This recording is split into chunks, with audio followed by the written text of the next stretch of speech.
सर्व मान्यवर, या नवरात्र व्याख्यानमालेचे प्रमुख संयोजक ज्यांनी मला संपर्क केला ते आमचे मित्र अनुराग मिश्राजी, वरती बसले होते वैभव साहेब, कुलकर्णी साहेब की ज्यांनी सुरुवातीला प्रास्ताविक केलं, काही परिचय पण करून दिला.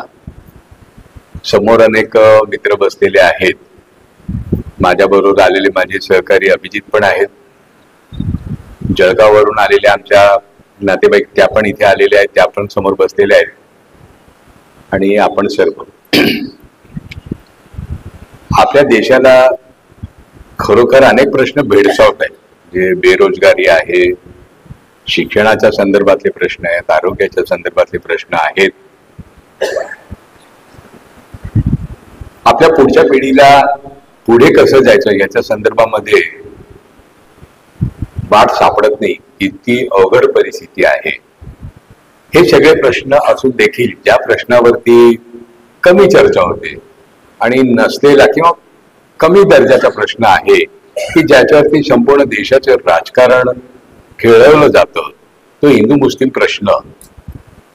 या प्रश्नावरती बोलावं लागतं याचं मला खरोखर दुःख आहे, पण बोलणं भाग आहे. ते आमचे अनेक मित्र म्हणतात, कशाला या विषयावरती बोलताय, तुम्हाला ते उलझवतात आणि तुम्ही त्याच्यामध्ये उलझता, सोडून द्या, दुर्लक्ष करा. ते दुर्लक्ष करायची माझी पण इच्छा आहे, पण तसं होत नाही. कारण की हिंदू मुस्लिम प्रश्न असा आहे की ज्याच्या बाबतीत लहानपणापासून आपल्याला ज्या गोष्टी सांगितल्या गेल्या आहेत त्या पूर्णपणे अशा बिंबवलेल्या आहेत आणि सुप्त मनामध्ये त्या सगळ्या गोष्टी आहेत. या सगळ्या गोष्टी, त्याला इंग्रजी भाषेमध्ये फार सुंदर शब्द आहे, डी-लर्निंग करणं. म्हणजे आधी नवीन काही विचार तुम्हाला सांगणं, एनालिसिस सांगणं, त्याच्या आधी ज्या चुकीच्या गोष्टी तुमच्या डोक्यामध्ये शिरल्या आहेत त्या काढून टाकणं, हे फार मोठं आव्हान आहे. हिंदू मुस्लिम प्रश्नाच्या संदर्भामध्ये हा प्रश्न निर्माण झालेला नाहीये, हा प्रश्न निर्माण करण्यात आलेला आहे. हा प्रश्न उभा करण्यात आलेला आहे. आणि हा प्रश्न आज कुठल्या तरी एका त्या पक्षाने केला उभा किंवा एखाद्या संघटनेने उभा केला असं नाहीये. तर त्याची सुरुवात केव्हा झालेली? ब्रिटिश इथे आले असताना या देशामध्ये जी काही अवस्था व्यवस्था होती, चांगली वाईट, अनेक प्रश्न होते, नव्हती असं नाही. पण सर्वसामान्य माणसांच्या जगण्यामध्ये एकमेकांच्या जाती किंवा धर्माच्या आधाराने जीव घेण्याची प्रवृत्ती नव्हती. सर्वसामान्य माणसामध्ये दंगे होत नव्हते. राजांच्या लढाया होत होत्या, पण त्याला धर्माचा काही आधार नव्हता. प्रत्येक राजाच्या सैन्यामध्ये वेगळ्या धर्माचे लोक होते. त्याच्यात मी फार खोलात जायचं कारण नाही की शिवाजीच्या सैन्यात कोण कोण मुस्लिम होते किंवा औरंगजेबच्या सैन्यामध्ये किती राजपूत होते, सगळ्याच म्हणजे सगळ्या त्या राज्याचे जर बघितले इतिहास याच्यापेक्षा वेगळे नाही. पण सर्वसामान्य माणसामध्ये हिंदू मुस्लिमांच्या दंगली झालेल्या आहेत असं जर ब्रिटिशाच्या पूर्वीचा आपण इतिहास तपासल्या तर त्याच्यामध्ये असं दिसत नाही.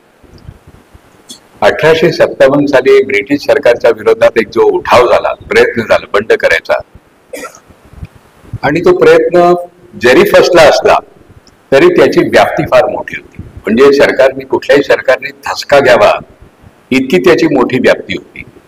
आणि सरकार आपल्या आजच्या भाषेत सांगायचं झालं तर अलर्ट झालं, चौकन्ना हो गया. आणि नंतर त्यावेळेचे जे कोणी राजकीय विश्लेषक असतील त्यांच्या आता सगळा पत्रव्यवहार अभ्यासकांच्या साठी खुला झालेला आहे. काही आपल्याकडे आहे, काही ब्रिटिश गव्हर्नमेंटमध्ये आहे. तिथल्या लोकांनी अभ्यास करून असा निष्कर्ष काढला की या देशामध्ये हिंदू मुस्लिम जर ऐक्य झालं तर ब्रिटिशांना राज्य करणं शक्य होणार नाही. म्हणून काय करायचं तर डिवाइड अँड रूल, फोडा आणि जोडा, ही राजनीती आपल्याला अवलंबली पाहिजे. 1857च्या बंडामध्ये ज्यांनी भाग घेतला होता त्यापैकी अनेकांना ब्रिटिशांनी शोधून शोधून मारलं. त्यामध्ये फार मोठ्या प्रमाणामध्ये मुस्लिम, राजाच्या चाकरीमध्ये असलेले मुस्लिम धर्मगुरू मुल्ला मौलवी असेही मारले गेले, अनेक जण पळून गेले. आपले जे काँग्रेसचे त्या काळातले एक नेते होते मौलाना आझाद, त्यांचा जन्म मक्कामध्ये झाला असं आपल्यापैकी अनेकांनी सांगितलं. ते मक्केमध्ये का गेले तर त्यांचे जे इथे आजोबा वगैरे होते, वडील होते, ते बंगालमध्ये होते. आणि ज्यावेळी हा सगळा हत्याकांड सुरू होता, म्हणजे ब्रिटिश शोधून शोधून लोक मारत होते, त्यावेळी अनेक जण पळून गेले. तर ते मौलाना आझादचे वडील हे मक्केला पळून गेले आणि नंतर तिथे मौलाना आझादचा जन्म झाला, पण हे मूळचे बंगाली. तर हा असा सगळा तो भाग होता. तर ब्रिटिशांनी जे सुरू केलं आणि ब्रिटिशांच्या काळामध्ये मग दंगे सुरू झाले, त्याचा मग तो इतिहास आता अनेक ठिकाणी उपलब्ध आहे. एक बंदोपाध्याय म्हणून त्यांनी एक हिंदू मुस्लिम दंगलीवरती हिंदीमध्ये पुस्तक लिहिलेलं आहे. आमचे एक मित्र अलीम वकील यांनी मराठीमध्ये त्याच्यावरती एक पुस्तक लिहिलेलं आहे. त्याच्यामध्ये सगळ्या दंग्याच्या सनावळी दिलेल्या आहेत. त्या ब्रिटिशांच्या काळामध्ये या सगळ्या गोष्टी सुरू झाल्या. त्याच्या पूर्वी दंगली होत नव्हत्या, हा एक भाग. नंतरच्या काळामध्ये देखील थोडासा तो भाग वाढत गेला आणि ब्रिटिशांच्या विरोधामध्ये असंतोष संघटित करण्याचा प्रयत्न करणारे जे वेगवेगळे नेते होते, त्याच्यातल्या काही नेत्यांनी असा प्रयत्न केला की आपला धर्म धोक्यात आहे हे सांगून आपण ब्रिटिशांच्या विरोधात असंतोष संघटित करायचं. त्याच्यामध्ये अनेक नेते होते, म्हणजे ज्यांना फार दयानंद सरस्वती पासून तर जे बालपाल आणि लाल आपण म्हणतो, लाला लजपतराय टिळक यांनी काही प्रमाणामध्ये म्हणजे शिवजयंतीची मिरवणूक किंवा गणपतीची मिरवणूक लोकमान्य टिळकांनी सुरू केली. त्याच्या आधी मिरवणूक नावाचा जो काही प्रकार असायचा महाराष्ट्रामध्ये भारतामध्ये देखील, तर मिरवणूक वर्षामधील सर्वसामान्य माणसाची एकमेव मिरवणूक होती की ज्याच्यामध्ये सगळ्यांचं प्रतिनिधित्व असायचं, ती होती मोहरमची मिरवणूक. तर मोहरमच्या मिरवणुकीला काउंटर करायचा भाग म्हणून गणपती आणि शिवजयंतीची मिरवणूक काढली. तर शिवजयंतीच्या मिरवणुकीच्या संदर्भामध्ये आणि शिवजयंती उत्सवच्या संदर्भामध्ये काही वाद आहे, पण त्याच्यामध्ये मी फार खोलात शिरत नाही. तर टिळकांनी सुरू केला का महात्मा फुलेंनी सुरू केला? महात्मा फुलेच्या त्या याच्यामध्ये आहे की त्यांनी तिथे रायगडला जाऊन शिव छत्रपती महाराजांचं ते सगळी समाधी शोधून काढली, मग तो इतिहास शोधला आणि लोकांच्या समोर मांडला आणि नंतर ते सुरू झालं. पण टिळकांनी त्याला गती आणली हे आपण मान्य करू, म्हणजे कदाचित सुरू नसेल केला पण गती आणली हे खरंय. ह्या सगळ्या गोष्टी मी यासाठी सांगतो की राजकारणामध्ये धर्माचा वापर करायची एक प्रवृत्ती ही कुठल्या तरी एका धर्माच्या लोकांनी केली असं नाही, अनेक धर्माच्या लोकांनी केलेली. 1857चं बंड जे फसलं त्याच्याकडे बघण्याचा मुस्लिम समाजामध्ये काय दृष्टिकोन होता, म्हणजे जसे हिंदूंची एक प्रतिक्रिया होती तशी मुस्लिमांची प्रतिक्रिया होती. तर मुस्लिमांच्या मध्ये दोन प्रतिक्रिया होत्या. एक प्रतिक्रिया अशी होती की आपल्या लोकांनी धर्माचरण सोडून दिलंय, धर्माचा अभ्यास करत नाही, धर्म समजून घेत नाही, आणि म्हणून आपला म्हणजे त्यावेळेचे जे काही मुस्लिम राजे होते, काही हिंदू राजे होते, पण दिल्लीमध्ये मुस्लिमांचे नाम मात्र का होईना पण राज्य होतं. तर आपला पराभव काय झाला तर आपण धर्मापासून दूर गेलो, म्हणून आपला पराभव झाला. मग काय केलं पाहिजे तर धर्माचं शिक्षण दिलं पाहिजे. त्या सगळ्या 1857च्या बंडाच्या नंतर काही वर्षातच धर्माचं शिक्षण देणारी भारतातली सर्वात मोठी संस्था त्या काळामध्ये निर्माण झाली की जे आता आपण दारुल उलूम देवबंद जे म्हणतो आपण, ती संस्था त्या काळामध्ये निर्माण झालेली. मुस्लिमांच्या मध्ये दुसरा एक प्रवाह होता की आपला पराभव का झाला, ब्रिटिशांच्या विरोधात आपण का टिकलो नाही. त्याचं म्हणणं असं होतं की ब्रिटिशांच्याकडे आधुनिक तंत्रज्ञान आहे, ब्रिटिशांच्याकडे आधुनिक शिक्षण आहे, विज्ञान आहे, शिकलेले आहेत, सैन्यामध्ये आधुनिक शस्त्र त्यांच्याकडे आहेत, प्रशासन कसं चालवायचं याचा त्यांचा जो अनुभव आहे तो अप्रतिम आहे. मग आपण काय केलं पाहिजे तर आपण आधुनिक शिक्षण घेतलं पाहिजे, आधुनिक विज्ञान शिकलं पाहिजे, आधुनिक आणि इंग्रजी भाषा शिकली पाहिजे. आणि त्या सगळ्या विचारधारेमधून अलीगड मुस्लिम विद्यापीठ त्यावेळी सर सय्यद अहमद खान यांनी ती तयार केली. दोन विचार वेगळे प्रभाव, एक धर्माकडे वळला आणि एक एज्युकेशन शिक्षणाकडे वळला. शिक्षणाचा हिंदू धर्मामध्ये जो भार होता तो कोणी उचलला? ईश्वरचंद्र विद्यासागर, महात्मा फुले यासारखे जे नेते होते त्यांनी शिक्षणाचा सार्वत्रिक करण्याचा प्रयत्न केला. आता हा विषय निघालाय म्हणून आता वाद सुरू आहे की मुलींची पहिली शाळा महात्मा फुलेंनी सुरू केली असं जे सांगितलं जातं ते किती खोटं आहे. आणि प्रत्यक्ष मुलींची शाळा 1826 साली ब्रिटिशांनी सुरू केली, महात्मा फुलेंना काही ते श्रेय द्यायचं कारण नाही. हा इतिहास देखील समजून घेतला पाहिजे की 1826 साली किंवा त्या काळामध्ये ब्रिटिशांनी शाळा सुरू केली हे खरंय, आणि काही कलकत्तामध्ये केली, काही मुंबई, काही बाकीच्या काही ठिकाणी. आणि त्या शाळा केवळ मुलीसाठी नव्हत्या, सगळ्यांच्यासाठी होत्या. पण त्याच्यामध्ये ती शाळा चालवणं, शाळापर्यंत जे लोक येतील त्यांना शिकवायचं असा भाग होता. मुद्दाम प्रयत्न करून तिथे कोणाला आणायचं असा त्यांचा त्यावेळी प्रयत्न नव्हता. किंबहुना त्या काळामध्ये तर सुरुवातीला असंही घडलेलं आहे पुण्यासारख्या ठिकाणी, की पुण्यामध्ये इथे जे त्या काळामध्ये शिक्षणाचा मक्तेदारी असलेला ब्राह्मण वर्ग, त्यांनी ब्रिटिशांना पत्र लिहिलं की या शाळेमध्ये काही शूद्र म्हणजे अस्पृश्य नाही, शूद्र आणि अतिशूद्र हे दोन शब्द वेगळे. काल मी त्याच्या संदर्भामध्ये थोडासा उल्लेख केला होता, त्यामुळे आज मी परत त्याच्या खोलामध्ये शिरत नाही. तर इथे येतात आणि इथे वर्गामध्ये बसतात, त्यामुळे आमची मुलं त्यांच्यावर बसायला तयार होत नाही. आणि असंच जर राहिलं तर आमची मुलं शिक्षणापासून वंचित होतील आणि त्याच्यामुळे फार मोठं अरिष्ट आमच्यावरती कोसळेल. तेव्हा मेहरबान कोर्टाने याच्यामध्ये लक्ष घालावं आणि ही मुलं या शाळेमध्ये येणार नाही असा आदेश काढावा. आणि असं मी ऐकतो की असा आदेश काढला गेला, पण नंतर त्याच्यावरती ताबडतोब ते दुरुस्तही केलं. पण असा आदेश काही काळापुरता तो होता मला. इथपर्यंत सगळी परिस्थिती होती. आणि त्या काळामध्ये सरकारी शाळेला जे काही मिळत होतं त्याच्यापेक्षा काही अधिक चांगलं द्यायचं. आणि महात्मा फुलेंचा जो प्रयत्न होता 1848 साली त्यांनी जी पुण्यामध्ये शाळा सुरू केली, ज्याच्यामध्ये मुलींना आणि शूद्र अतिशूद्रांना शिक्षणाच्या संदर्भामध्ये प्रयत्न केला, तर तो जाणीवपूर्वक प्रयत्न केला. ती शाळा केवळ शाळा नव्हती, तर ती शाळा शिक्षणासाठीचं काम, प्रामुख्याने मुलींच्या आणि शूद्र अतिशूद्रांच्या मुलींच्यासाठी शिक्षणाच्या साठीचं आंदोलन होतं. ती केवळ शाळा नव्हती. हा फरक आहे. म्हणून 1826 साली ब्रिटिशांनी सुरू केली म्हणून महात्मा फुलेंना ते श्रेय नाकारायचं, हे जे काही आता प्रचार सुरू आहे त्याच्या बाबतीतलं वास्तविकता ही आपण लक्षात घेतली पाहिजे. तर महात्मा फुलेंचं योगदान या संदर्भातलं फार मोठे. आपण परत तो हिंदू मुस्लिम प्रश्नाकडे आपण परत वळूया. तर मुस्लिम समाजामध्ये अलीगड मुस्लिम विद्यापीठ आणि त्याच्यातून मुस्लिमांचं एक शिक्षण असा तो सगळा भाग सुरू झाला. आणि या समाजामध्ये एका बाजूला थोडस धर्माच्या आधाराने राजकारण करणारा एक प्रवाह, दुसऱ्या बाजूला शिक्षणाचा प्रचार प्रसार करणाऱ्या संस्था, म्हणजे केवळ चल सय्यद अहमद खान असं नाही, तर पुढे बनारस हिंदू विद्यापीठ निर्माण झाली. त्याच काळामध्ये नंतरच्या काळामध्ये पुण्यामध्ये महादेव गोविंद रानडे, गोपालकृष्ण गोखले या सगळ्यांनी मिळून फर्गसन कॉलेज काढलं. मुंबईमध्ये काही कॉलेजेस निघाली. तर एक मोठ्या प्रमाणामध्ये शिक्षणाचं सार्वत्रिकरण झालं. त्याच्या आधी शिक्षण नव्हतं का? तर त्याच्या आधी सगळ्यांच्यासाठी शिक्षण नव्हतं. अनेक गट असे होते की शिक्षणापासून वंचित होते. फार मोजक्या लोकांना शिक्षण मिळत होतं.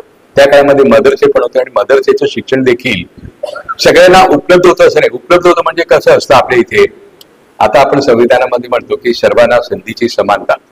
आता इथे जे पुण्यामध्ये काही कॉलेजेस आहेत मोठे प्रायव्हेट कॉलेजेस, तर तिथे ते सांगतात की आम्ही कुठल्याही जाती धर्माच्या लोकांना इथे नाही म्हणत नाही, संधीची समानता आमच्याकडे आहे. फी किती आहे?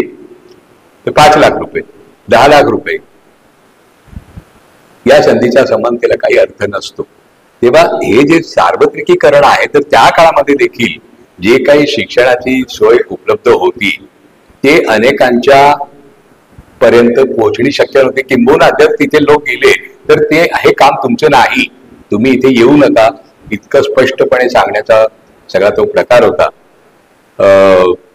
किंबहुना त्या काळामध्ये लोकमान्य टिळकांचं असं एक फार गाजलेलं वाक्य आहे की या तेली तांबोळ्यांच्या पोरांना शिकून काय त्यांना पार्लमेंटमध्ये पाठवायचंय का? म्हणजे त्यांनी आपापली कामं करावी. आता जसं आपण हुन्नरच्या नावाखाली प्रत्येक जातीच्या लोकांनी आपलं हुन्नर सांभाळावं, बाकीची गादीविधी सांभाळावा, व्यापार सांभाळायला आम्ही आहोत, तुम्ही तुमची बाकीची सेवेची कामं करा. तर हा जो सगळा भाग आहे, आपण त्या स्वातंत्र्य चळवळीचा आणि त्या काळातलं सगळं बोलतोय. तर त्या दोन्ही समाजामध्ये एका बाजूला शिक्षणाचं सार्वत्रिकीकरण होत होतं, शिकलेली पिढी येत होती आणि शिकलेल्या पिढींना असं लक्षात येत होतं की आपल्या समाजामध्ये, आपल्या धर्मामध्ये काही त्रुटी आहेत आणि त्या दुरुस्त केल्या पाहिजे म्हणून समाज सुधारणेची चळवळ काल मी ज्याचा उल्लेख केला होता तेही झाली. हे सगळं होत असताना ब्रिटिशांचा सतत एक प्रयत्न मात्र राहत होता की हिंदू मुस्लिम यांच्यामध्ये कुठे ना कुठे तेढ निर्माण व्हायला पाहिजे. म्हणजे एका बाजूला शिक्षणाचं सार्वत्रिकीकरण होत असताना 1906 साली मुस्लिम लीगची स्थापना केली. ब्रिटिशांची फूस होती त्याच्यामध्ये. आणि त्याच काळामध्ये हिंदू महासभा झाली की ज्याला नंतर 1915 नंतर जरा जास्त आकार येऊ लागला. या दोन्ही ज्या संघटना म्हणजे मुस्लिम लीग आणि हिंदू महासभा त्यांच्या राजकारणाचा पाया हा धर्माचा होता. आणि सुरुवातीला त्यांची जी काही मांडणी होती ती अशी सगळ्यांना जोडून नेण्यासाठी आम्ही प्रयत्न करतो, आम्ही धर्माचं संघटन करतो. त्यापेक्षा जास्त काही त्याच्यामध्ये भीतीदायक नाही असं ते सांगायचा प्रयत्न करत होते. पण यात सगळ्यात महत्वाचे म्हणजे आमचे एक मित्र राम पुनियानी ते त्याच्या बाबतीत फार सुंदर त्याचं विवेचन करतात की त्या काळामध्ये टीम ए आणि टीम बी. तर ए मध्ये काँग्रेस, त्यानंतर सुभाषचंद्र बोस, भगतसिंग की ज्यांची राजकारणाची काही बाबतीत मतभेद होते पण सर्व समावेशक राजकारण होतं, सर्व धर्म सर्व जातीच्या लोकांना एकत्र घेऊन जायचं. बी टीम की जे सेक्शनल विचार करत होते त्याच्यामध्ये मुस्लिम लीग, हिंदू महासभा आणि नंतरच्या काळामध्ये निर्माण झालेली ज्याच्या आता 100वे वर्ष चालू आहे राष्ट्रीय स्वयंसेवक संघ. आता हे जे मुस्लिम लीग, हिंदू महासभा आणि RSS यांनी कधीही ब्रिटिशांच्या विरोधामध्ये भूमिका घेतली नाही. आता यावरती बोलताना परत आपण हे थोडस समजून घ्यावं की सावरकरांची जी भूमिका होती किंवा मोहम्मद अली जिन्नांची ही सुरुवातीच्या काळामध्ये मात्र ब्रिटिशांच्या विरोधातली होती, काँग्रेसच्या प्लॅटफॉर्मवरती होती आणि ते ब्रिटिशांच्या संदर्भामध्ये काही प्रश्नावरती काही मर्यादित संघर्ष करण्याची त्यांची एक प्रवृत्ती होती. पण नंतरच्या काळामध्ये ज्यावेळी गांधी इथे आले 1915 साली भारताच्या राजकारणामध्ये महात्मा गांधींचा प्रवेश झाला आणि फार अल्प काळामध्ये त्यांनी पूर्णपणे काँग्रेसचे नेतृत्व त्यांच्याकडे आपोआप केलं. त्यावेळी या प्रवृत्ती काँग्रेसपासून दूर गेल्या आणि नंतरच्या काळामध्ये पूर्ण जर बघितलं 1920 नंतर या ज्या RSS तर 25 साली स्थापन झाली. पण या तीन ज्या RSS, हिंदू महासभा आणि मुस्लिम लीग त्यांचं संपूर्ण राजकारण बघितलं तर ते ब्रिटिशांच्या समर्थनासाठी ब्रिटिशांना मदत करण्यासाठी त्यांनी संपूर्ण आपलं किंवा ब्रिटिशांच्या बाबतीत विरोध न करण्याचं धोरण त्यांनी घेतलं आणि गांधीच्या राजकारणाला विरोध करायचा हे त्यांनी केलं. तर गांधीचे राजकारण काय?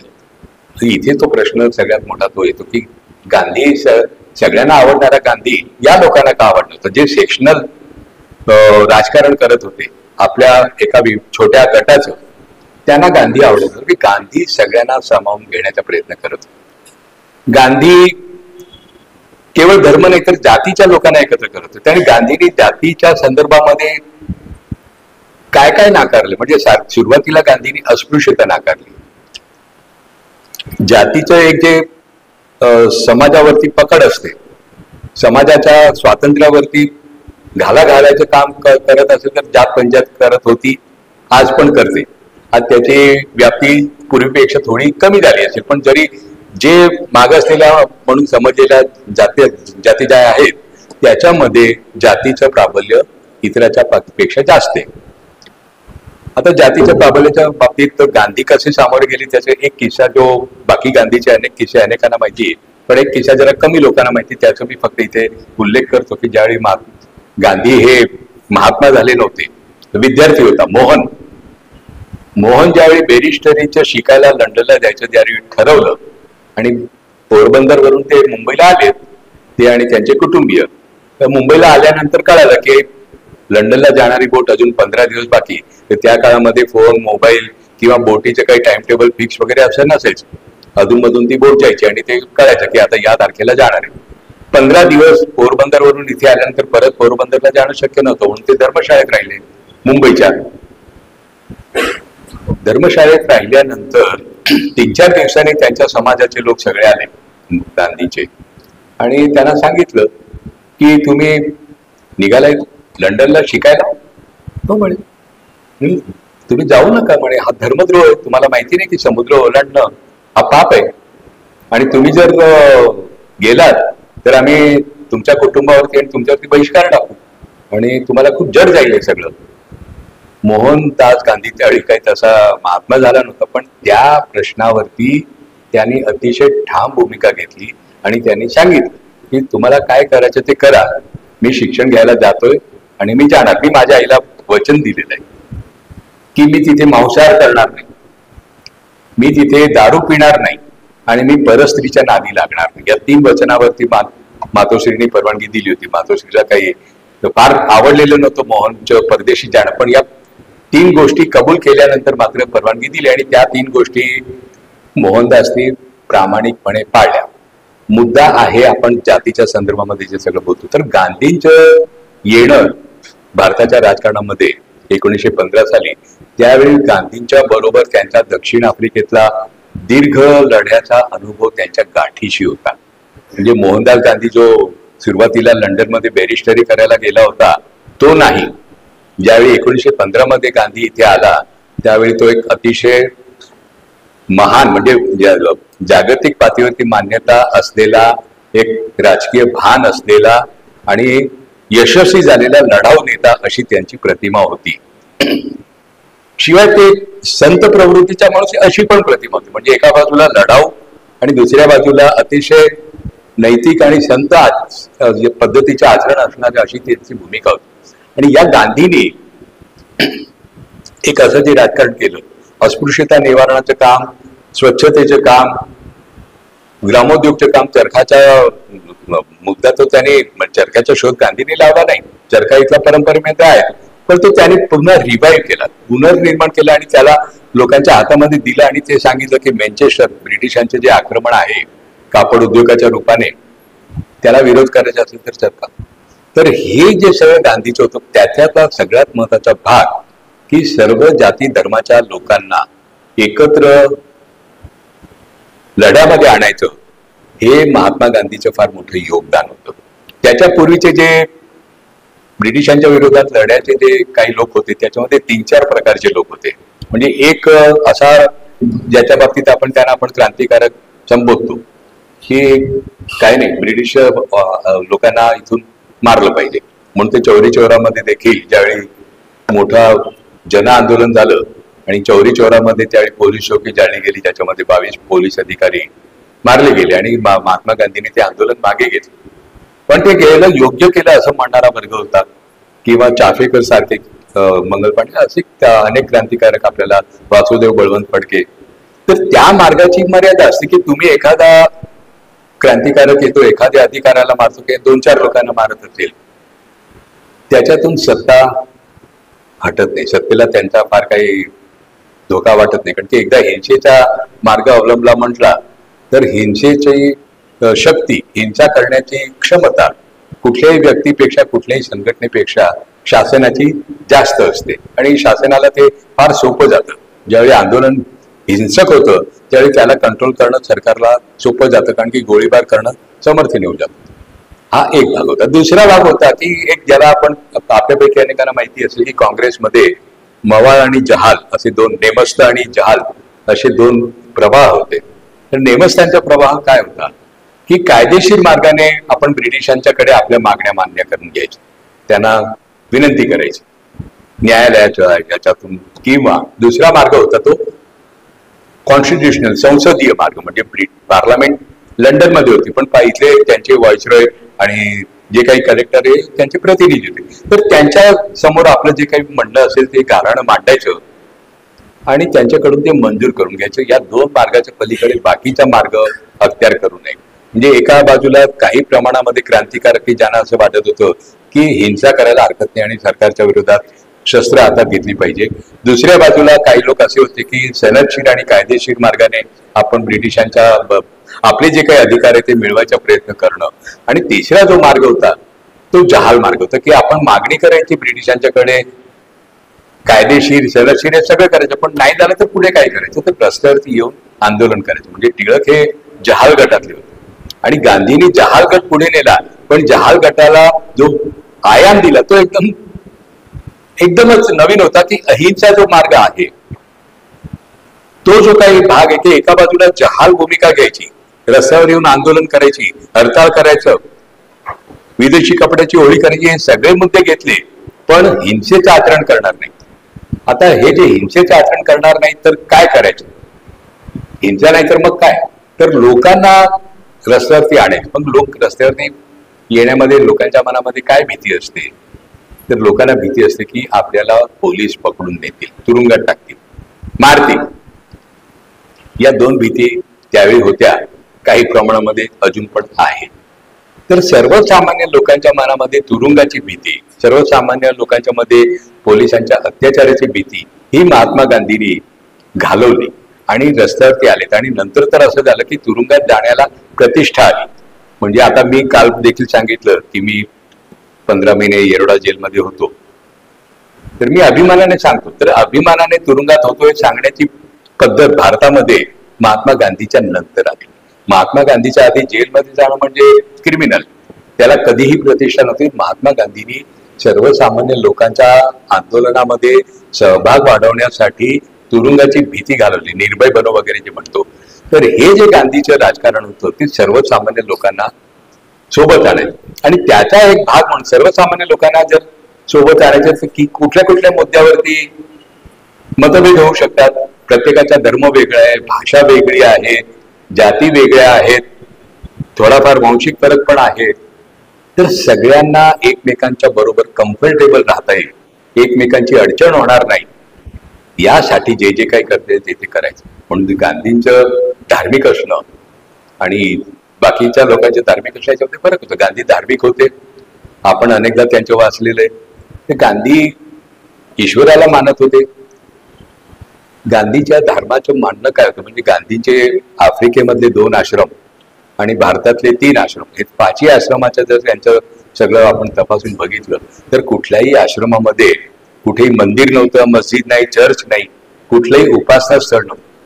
किंवा गांधी आपल्या पूजेला बसले असं होत नाही. आपल्या इथे अजूनही आपण बघतो की आपले अनेक आमदार, नगरसेवक, मेयर त्यांच्या घरी गेलो की जरा थांबा साहेब पूजा करतायत. पूजा अर्चामध्ये वेळ घालवणारे अजून आपले अनेक नेते आज पण आहेत इतक्या वर्षानंतर. पण गांधी कधी त्या भानगडीत पडले नाही, कर्मकांडामध्ये गांधी अडकले नाही. तर गांधींनी काय केलं, सर्व धर्म प्रार्थना, एक पहाटे आणि एक संध्याकाळी ही प्रार्थना व्हायची आणि सगळ्या धर्मातल्या लोकांचं त्याच्यामध्ये सहभाग असायचा. आपल्याला ते गांधींचं आवडतं भजन माहिती आहे, वैष्णव जन तो तेने कहिये जे पीड पराई जाणे रे.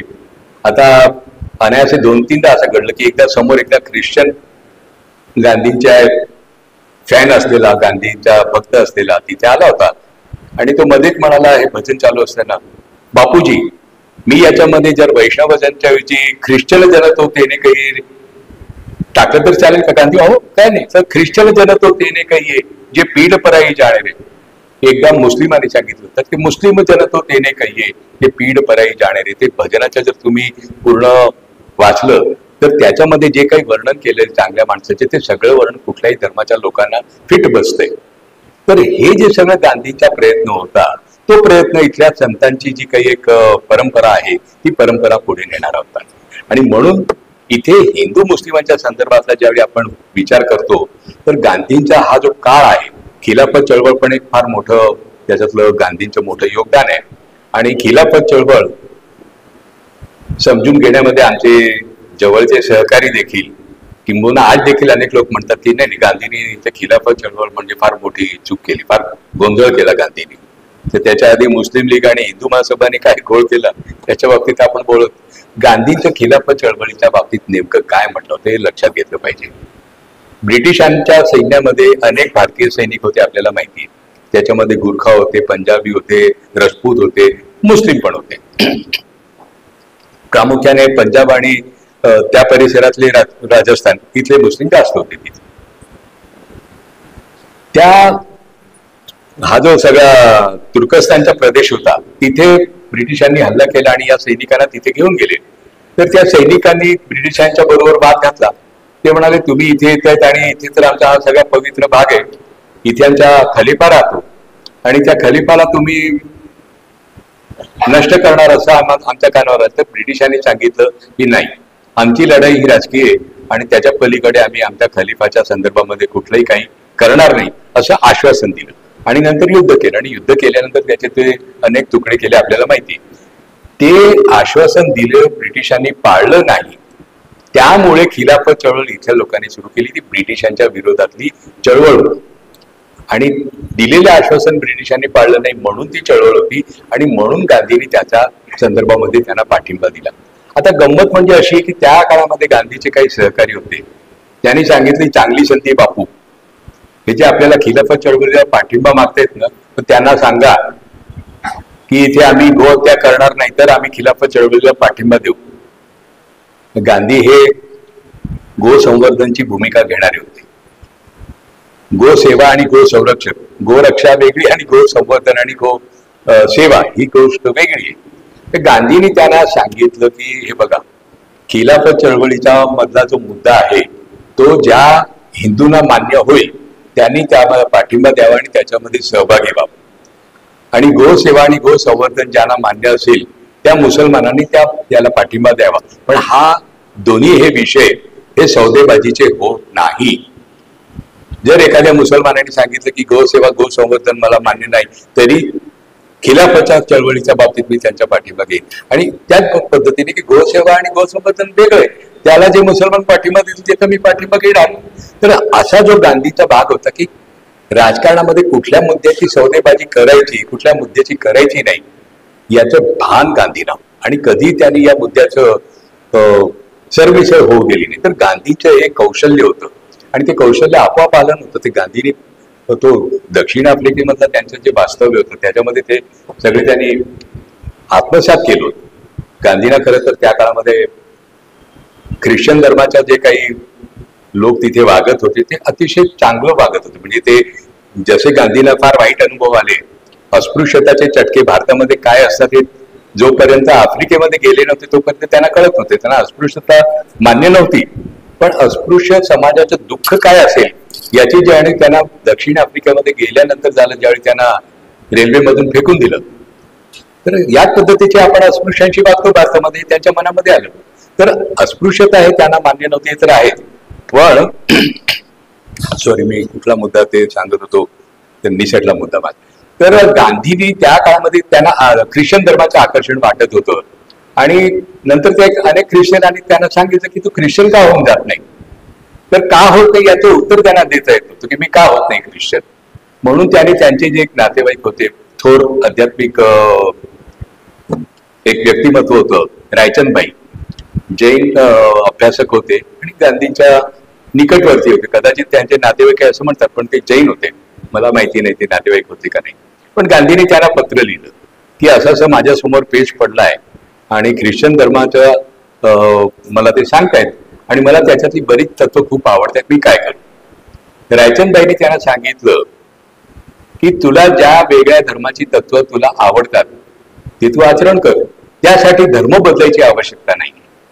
आणि तेवढा तो मुद्दा होता तो गांधीला पटला आणि गांधीने मग तो धर्म बदलण्याच्या डोक्यातून विषय काढून टाकला. पण सगळ्या धर्मातलं जे जे काही चांगलं असेल ते आपण घ्यायचं. म्हणजे दक्षिण आफ्रिकेमध्ये असताना त्यांनी कुराणाचाही अभ्यास केला होता, बायबलचा अभ्यास तर त्याच्या आधीच त्यांचा झाला होता, जैन धर्माचा आणि या सगळ्या धर्माचा त्यांचा चांगलाच अभ्यास होता. हे सगळं जे गांधींचं व्यक्तिमत्व होतं हे इथल्या संत परंपरेशी जोडणार होतं. हे सगळं असताना देखील नंतरच्या काळामध्ये ब्रिटिशांनी जे डिवाइड अँड रूलचं राजकारण केलं त्याला परत गती नंतरच्या काळामध्ये आली आणि नंतर ज्याला म्हणूयात की बनवासात गेलेले बॅरिस्टर मोहम्मद अली जिना त्यांना परत भारतात आणलं. त्याच्यामध्ये बरेच त्यांचे मुस्लिम लीगचे त्यावेळेचे नेते होते, त्यांनी ते प्रयत्न केले आणि पुन्हा पाकिस्तानची मागणी इथे निर्माण झाली आणि नंतरच्या काळामध्ये तो सगळा माहिती की स्वातंत्र्य मिळालं पण आपली फाळणी झाली. तर फाळणीला जबाबदार कोण आणि फाळणीची मागणी कोणी केली होती हे सगळे फार अभ्यासाचे विषय, पण तरी थोडासा आपल्याला त्याचा उल्लेख केला पाहिजे. फाळणीला जबाबदार आपल्यापैकी अनेकांना वाटतं की महात्मा गांधी आहे, काँग्रेस आहे. फाळणीला जबाबदार नंबर 1 हे ब्रिटिश आहे. त्यांनी मुस्लिम लीगला हाताशी धरलं आणि मुस्लिम लीगची ज्यावेळी मागणी होती त्यावेळी त्यांना पूर्णपणे वेगळं व्हायचं होतं, असं नाही तर एक विशेष दर्जा असलेलं तरी एक तो प्रदेश असावा इथपर्यंत होतं. पण ते नंतर स्वतंत्र देशापर्यंत ते सगळं ब्रिटिशांनी नेलं मुद्दाम. आणि इथे या देशामध्ये हिंदू मुस्लिम एकत्र राहू शकत नाही, त्यांचं वेगळं कधीतरी करा, ही मागणी हिंदू महासभाचे सावरकरांनी केलेली आपल्यापैकी अनेकांना माहिती आहे. आणि तशीच मांडणी काहीशी लाला लजपत रायांनी केली होती. बंगालची ज्यावेळी फाळणी केली होती हिंदू आणि मुसलमानांच्या मध्ये, त्यावेळी त्याला प्रचंड मोठ्या प्रमाणामध्ये विरोध झाला. तशीच मागणी लाला लजपत रायांनी पंजाबची फाळणी करावी अशी केली होती. आणि नंतरच्या काळामध्ये तर त्यांनी कशी एक फाळणीची एक आयडिया असेल या संदर्भामध्ये ब्रिटिशांना काही पत्रही दिलं. तर हे जे सगळं राजकारण आहे हे आपल्याला समजून घेतलं पाहिजे. तर त्या काळामध्ये हिंदू मुस्लिम प्रश्नाची तीव्रता वाढली आणि ज्यावेळी 1946 साली मुस्लिम लीगनी डायरेक्ट एक्शनचा आदेश दिला आणि मोठ्या प्रमाणामध्ये इथे हिंसाचार झाला आणि नंतर अशी परिस्थिती झाली की आता फाळणी मान्य केल्याशिवाय पर्याय नाही आणि ती फाळणी मान्य केली. गांधींच्या शेवटपर्यंत त्या गोष्टीला विरोध होता. फाळणी मान्य करायला ज्यावेळी जी बैठक झाली की ज्याच्यामध्ये काँग्रेसच्या लोकांनी फाळणी मान्य केली, त्यामध्ये जवाहरलाल नेहरू होते, सरदार पटेल होते, मौलाना आझाद होते, बाकीचे नेते होते. गांधी स्वतः त्याच्यामध्ये नव्हते. गांधींनी ती नाईलाजाने मान्य केली. पण हा जो सगळा भाग आहे की त्या काळामध्ये जी एक हिंदू मुस्लिम संबंधामधला तणाव निर्माण झाला होता, तो तणाव स्वातंत्र्य मिळाल्यानंतर महात्मा गांधीच्या हत्येनंतर खाली बसला आणि काही काळ आपल्याला मिळाला की इथे लोकशाही आपण सुदृढ करू शकलो. जगामध्ये आपल्या काळामध्ये अनेक बाकीचे देश स्वतंत्र झाले, पण इतक्या चांगल्या पद्धतीने लोकशाहीची वाटचाल जी आपल्याकडे झाली जवाहरलाल नेहरू आणि त्यावेळच्या काँग्रेसच्या नेतृत्वामध्ये, तशी इतर ठिकाणी झाली नाही. आणि त्या सगळ्या गोष्टीमध्ये महात्मा गांधीचं बलिदान हे पण एक फार मोठं त्याच्यामध्ये कारण होतं. तर तो जो काही थोडा दबून गेलेला भाग होता हिंसाचार फाळणीच्या वेळेला, तर ते स्थलांतर करताना ज्या पद्धतीने निरपराध माणसं स्त्रियांच्या वरती आणि केवळ हिंदू स्त्रियांच्या वरती झाले असं नाही, दोन्हीकडच्या निरपराध नागरिक मारले गेले, निरपराध महिलांच्या वरती बलात्कार अत्याचार सगळे झाले, पण महिलांना पळवण्याचे अनेक प्रकार झाले. त्या बाबतीत अनेक कथा कादंबऱ्या आणि सत्यकथाही लिहिल्या गेल्या. उर्वशी बटालिया म्हणून एक त्यावेळी काम करणाऱ्या स्वयंसेविका होत्या काँग्रेसच्या, त्यांनी त्यावरती पुस्तक लिहिलेलं आहे. त्याचं मराठीमध्ये त्या पुस्तकाचे भाषांतर झाले. तुम्हाला जर कधी संधी मिळाली तर फक्त पहाट नावाचं ते पुस्तक आहे. शांती पटेल म्हणून त्यांनी त्याचं ते मराठीमध्ये भाषांतर केलेले. त्यामध्ये या सगळ्या गोष्टीचं डॉक्युमेंटेशन तुम्हाला सापडेल.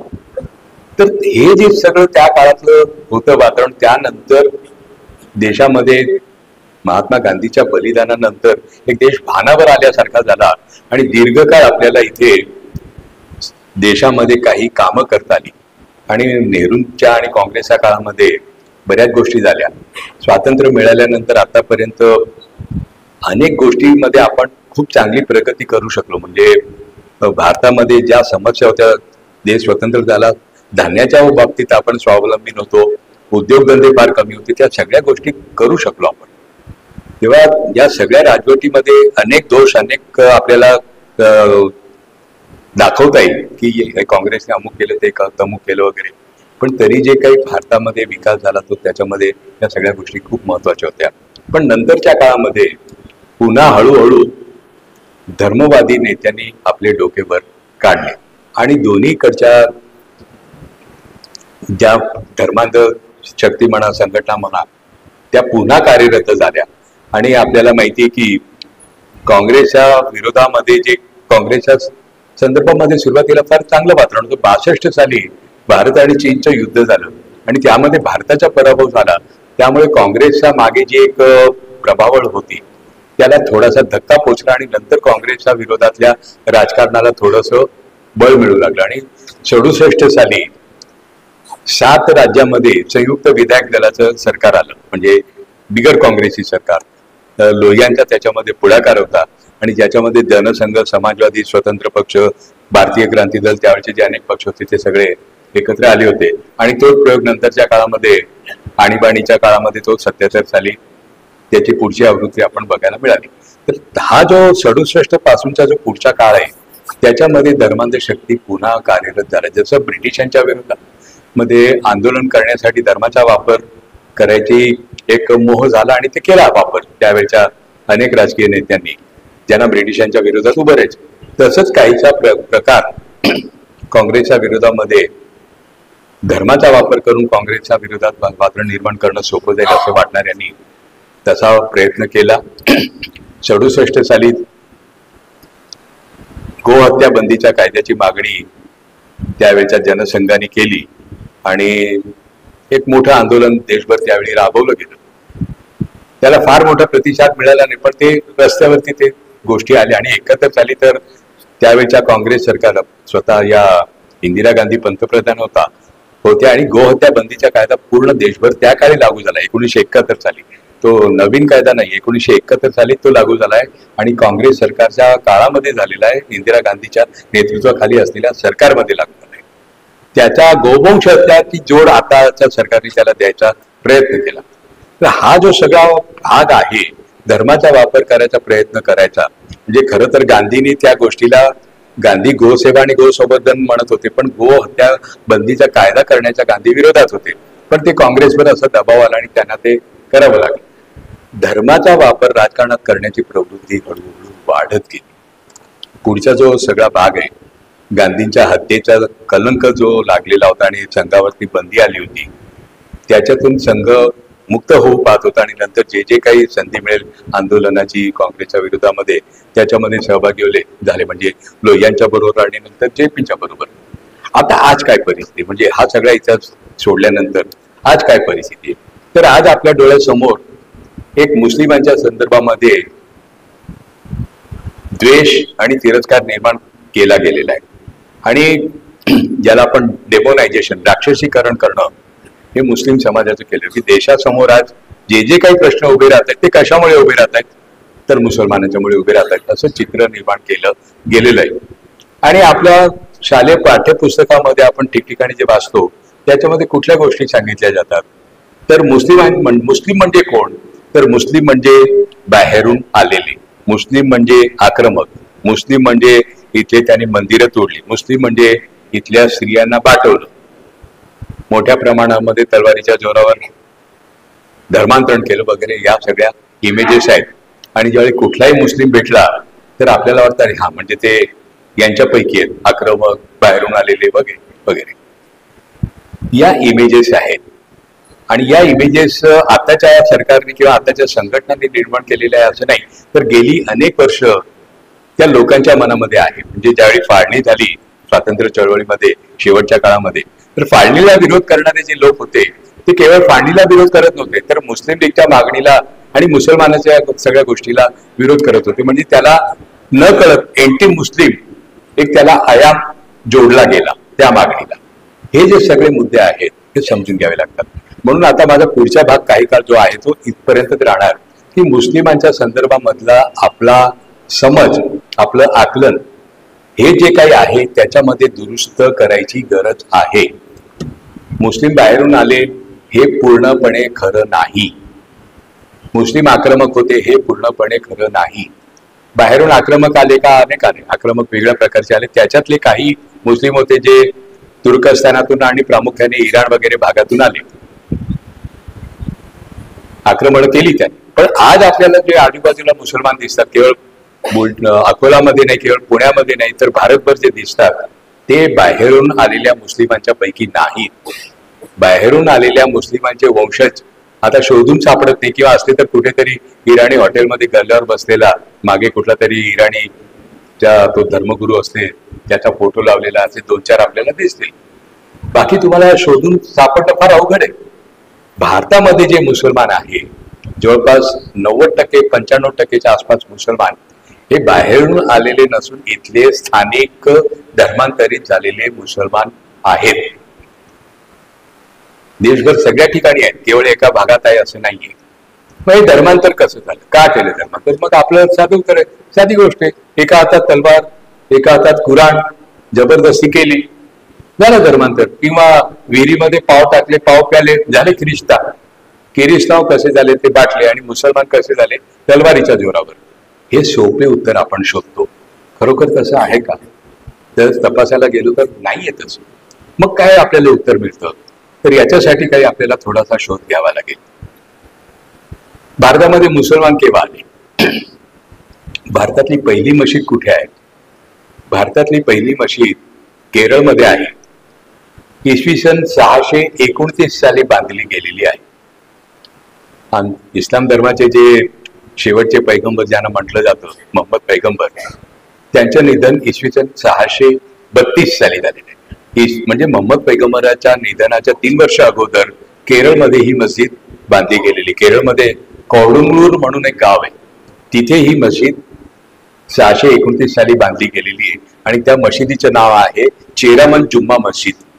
आता हा जो केरळ प्रांत आहे, त्या जिथे ज्या कौडुंगलूर तिथे ही मशीद आहे पहिली, त्या ठिकाणी भारतातलं एक पहिलं महत्वाचं चर्च आहे. भारतामध्ये ख्रिश्चन केव्हा आले तर आपल्या इतिहासाच्या पुस्तकामध्ये लिहिले, वास्को डी गामा 500 वर्षापूर्वी भारतात आला आणि ख्रिश्चन धर्म आला. तेही खोटं आहे. केरळमध्ये येशू ख्रिस्ताच्या 12 शिष्यापैकी एक शिष्य सेंट थॉमस इसवी सन 62 साली त्या कौडुंगलूर गावामध्ये आला. तिथे त्यांनी ख्रिश्चन धर्माचा परिचय करून दिला, प्रसार प्रचार करायचा प्रयत्न केला आणि काही लोकांनी स्वीकारला आणि तिथे त्याचं खून झालं, हत्या झाली त्याची. तिथे त्याचं दफन केलं त्या कौडुंगलूर गावामध्ये. नंतरच्या काळामध्ये ज्या कालांतराने युरोपियन आले त्यावेळी तिथलं त्यांनी ते मृतदेह उचलून आणखीन कुठे नेला, पण काही अवशेष तिथे त्यांनी ठेवलेले. सेंट थॉमसच्या नावाने तिथे चर्च बांधलं गेले. ते त्यावेळेचं नाहीये चर्च, नंतरच्या काळामध्ये परत नवीन बांधलं गेलेलं आहे. ते चर्च अजून तिथे अस्तित्वात आहे. या तो जो सगळा केरळचा भाग आहे त्यावेळी त्रावणकोर स्टेट होतं आणि त्रावणकोर स्टेट तिथे नेहमी हिंदू राजांनी राज्य केलं. कधी तिथे मुस्लिमांनी राज्य केलेलं नाही, कधी ख्रिश्चनांनी राज्य केलं नाहीये.